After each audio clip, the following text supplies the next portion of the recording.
మీకు పెన్షన్ వస్తుందా? వస్తా ఉందయ్యా, మహానుభావుడు సెలవుతో మాకు బాగా వస్తుంది. అదే చంద్రబాబు ఉన్నప్పుడు తిరిగి సత్యం. ఈ రోజు ఏంటంటే చంద్రబాబు వచ్చిన పరిపాలనలో మాకు ఏది వచ్చింది అది ఆ పండగలప్పుడు ఇస్తున్నాడు మాకు, అంతకంటే మించి మాకు రాలా. ఈ రోజు ప్రతి ఒక్కటి కూడా మా ఇంటికి చేరుతుంది. ఆ మహానుభావుడు కంటే ఇంకెవరు కావాలా మాకు? ఆయనే కావాలి మాకు. ఇప్పుడు వాలంటీర్లు రావట్లేదు కదా, ఆ వాలంటీర్ కూడా కాజేసాడే మహానుభావుడు. దేనికని ఆయన వచ్చి ఇళ్ళకి వచ్చి ఇల్లు తలుపు తొట్టిస్తున్నారు మాకు డబ్బులు. ఈ రోజు ఏమంటే బ్యాంకులు కట్ట ఏడపై వచ్చేది మేము బ్యాంకులకి. మాకు అవసరం బ్యాంక్ అకౌంట్లు లేని ఉన్నారు, బ్యాంక్ అకౌంట్లు వెళ్ళకుండా ఉన్నారు, పాలేని ఉన్నారు, పొయ్యే వాళ్ళు ఉన్నాం. ఇంకంతకంటే చేసేది ఉందా? దేనికా మాకు ఈ చంద్రబాబా ఏం చేశాడు చెప్పు? ఆ రోజు ఏం చేశాడు? అది పండుగ ఏమంతో ఏదో ఇస్తా ఉన్నాడు, అంతేగాని ఇన్ని పథకాలు పెట్టాడా? ఈ ముఖ్యమంత్రి చేసినంత పథకాలు ఏ ముఖ్యమంత్రి చేయలే. ఈయనే కావాలా మాకు, ఆయనే రావాలా అంతవరకే. మీరు దేనికి ఓటేస్తారు అయితే? వేసేది ఆయనకే. నాకు పింఛన్ వచ్చేది కూడా ఆయన కానీ నాకు పింఛన్ వచ్చింది, అందుకని పింఛన్ రాలా నాకు. తిరిగి వచ్చాను నేను. నాకు వేరే నాయకులు ఒక్కడు కూడా పింఛన్ రాలేదా నాకు. నేను డబ్బులే ఇలా నాకు పింఛన్ రాశాడు. నేను తింటున్నా ఆనందంగా ఉండా చాలు. ఆ మహానుభావుడే రావాలి నాకు.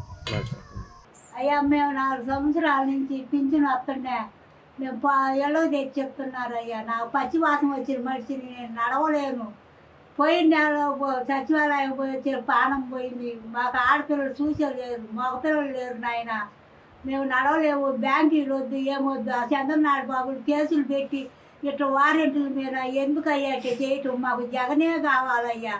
మీరే మాకు సాయం చేసి మాకు ఇంటికి తెచ్చి ఇచ్చేటట్టు చెయ్యండి అయ్యా. మీ పిండి ఉంటుంది, మాకు జగన్నే కావాలయ్యా. ఆయనే నాకు బిచ్చ పెట్టిండు అయ్యా, మర్చిపోలేమయ్యా. ఆయన మళ్ళీ రావాలయ్యా. ఎందుకు ఆ కచ్చి కట్టి వాళ్ళ మీద అట్లా చేయటం అయ్యా? నాకు అసలు బతకలేని రోజులు మేము అడుగు వేయలేకపోతున్నా అయ్యా. పచ్చివాత వచ్చి ఒక పాటు పోయింది, రెండో పాటు యాక్సిడెంట్ జరిగి చెయ్యిరిగి నడవలేక ఆ అల్లుళ్ళు చూడక, పిల్లలు చూడక, కొడుకులు లేకపోతే నా పరిస్థితి నిల్చొని నీడలేదయ్యా. ఇది నా పరిస్థితి. అల్లాడిపోతున్నానయ్యా. మామూలు పింఛనే ఇస్తున్నారయ్యా నాకు. నేను అట్నే ఎవరిని బతులు ఆడుకున్నా ఏం తెచ్చి పెట్టడం లేదు నాయన. మరి మాకు ఏం చేయాలి? మళ్ళీ బ్యాంకులకి ఇవన్నీ చెప్పి వాళ్ళ మీద కేసులు పెట్టి ఆ బ్యాంకులకి ఇంత చెప్పులు ఎందుకయ్యా ఆయన పెట్టేది?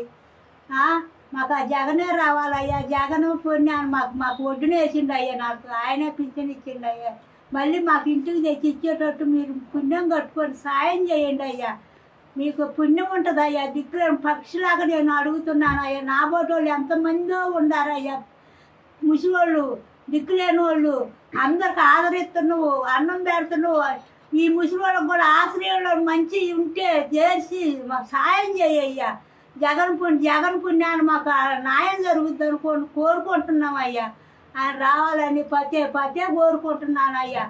4 ఏళ్ళు బాగా తెచ్చిస్తా ఉంటారు మా పిల్లలు వాలంటీర్లో ఇంటికాడికి తెచ్చి. అది లేకుండా నిన్న నెల మాకు అది లేకుండా సచివాలయం కాడికి తిరిగి తెచ్చుకుంటుంది. ఈ నెల మళ్ళా బ్యాంకు దగ్గరికి పోయి తెచ్చుకోవాలని చెప్పి కేసు వేసిండాడు అయిప. ఇప్పుడు ఈ చంద్రబాబు నాయుడు మాకు లేని ఇబ్బంది పెడతా ఉన్నాడు. ఇప్పుడు మేము జగన్మోహన్ రెడ్డికే గెలిపించుకుంటాము, మా వాలంటీర్కే మేము తెచ్చుకుంటాము.